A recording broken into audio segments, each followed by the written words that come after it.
Today is an exciting day, and that's because LEGO just released their latest addition to their Expert Creator line. It is the Porsche 911. Is it any good? Is it a worthy successor to the Mustang that came before it? I'll be answering all of your questions right now, so make sure you don't go anywhere.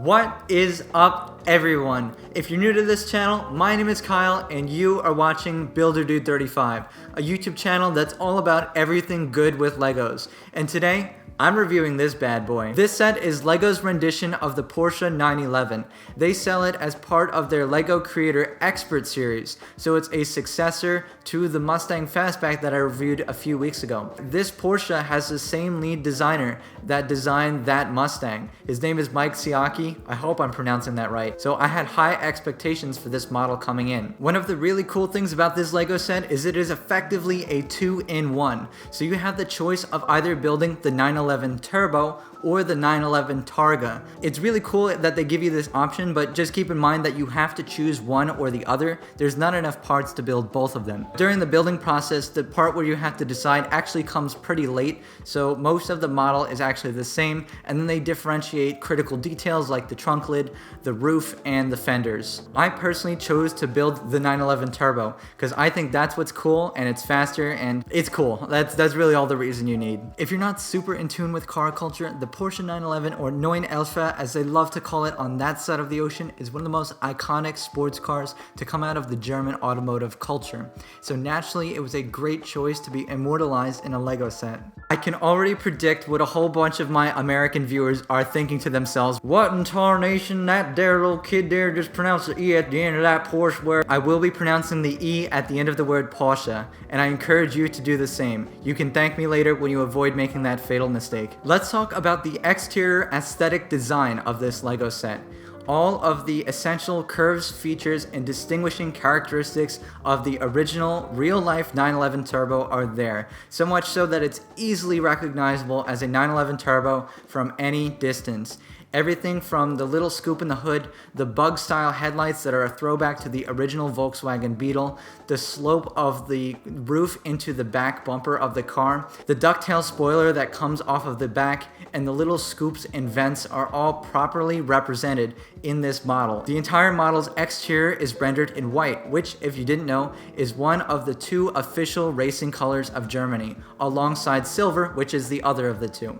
And that is your BuilderDude35 fun fact of the day. Attention to detail has always been the strongest point of these LEGO Creator Expert sets, and this one is absolutely no exception. Some of the details I love are the brake discs, which are actually now a gray disc-shaped piece, as opposed to the sand-colored gears that were used in the Mustang. The mirrors themselves are fixed, which is awesome. That addresses one of my biggest pet peeves with the Mustang LEGO set, is that the mirrors were floppy and they're kind of all over the place and never in the right position. And the doors of this car fit flush again when they close with very little panel gap, which is again really awesome to see. And opening up those doors, that leads us into discussing the interior of this LEGO set. Let me start off this segment by saying that I absolutely adore the color choice for the interior.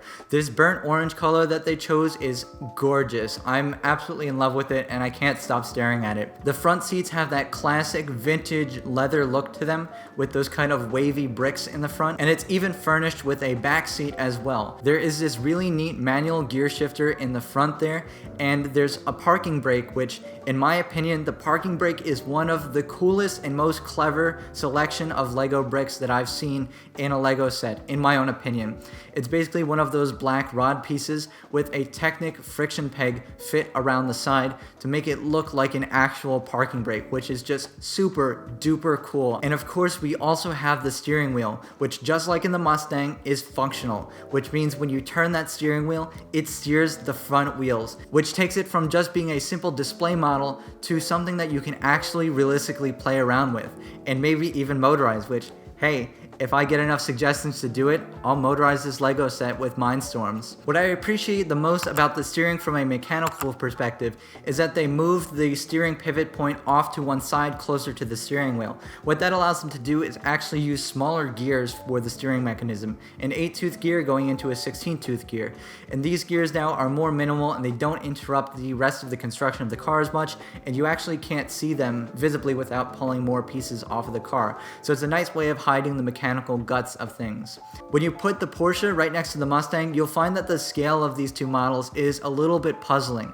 It definitely makes you do a double take, and it's hard to tell whether they're built to the same scale or it's slightly different. If you look at these Lego sets and compare them to the stats of the real cars, you'll notice that the two Lego sets are almost exactly the same height, which lines up with the actual stats from the cars in real life. The Lego set Porsche has a shorter wheelbase and a shorter length than the Mustang, which also lines up with reality. The thing that gets kind of confusing though is the Lego set Porsche is a little bit wider than the Lego set Mustang, but in real life, the real life Porsche 911 is just a tiny bit narrower than the Mustang. So it ends up in this kind of confusing situation where I'm not exactly sure if they're built to the exact same scale or they're slightly, just ever so slightly off. The conclusion that I've reached is the scale is as close as you can possibly get with something like the Lego building set, where you have to work with steps or individual units like studs.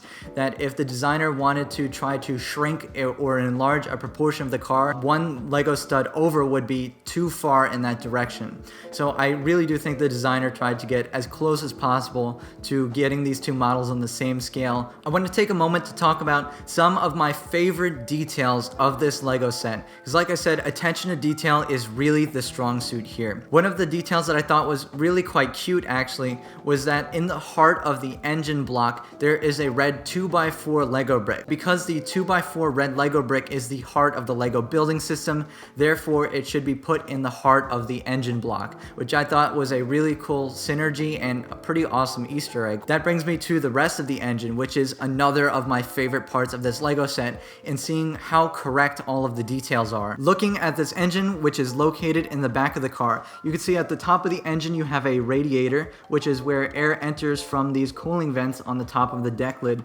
There's a pipe that goes down into the turbocharger. This is for the 911 Turbo specifically, and the turbocharger has another tube that goes up and around to the top of the engine into the intake manifold. Then you also have the exhaust manifold down here, and that comes off the engine into the other side of the turbo, and then the turbo itself is located just by the exhaust pipe where that exits the car. So the turbo and the exhaust pipe are on the same side. These are all little nerdy technical details, but it's really refreshing for me to see that even the mechanical details of the car are well represented in their Lego analog. I also think there's a really clever use of a printed clear piece in the taillights to get that little sliver of the clear reverse light, which you would also see represented in the real life car. By the way, that brings me to mention that this Lego set does not have any stickers at all. It completely relies on printed elements. For some people, not having stickers is a big plus. I personally don't care either way. And as I mentioned before, the parking brake is my favorite detail of this car. I think that the Lego brick choice on the parking brake is just so clever, and it looks fantastic in the interior. I know I've spent a lot of time gushing about this Lego set, and that's because there's so many things that it does right,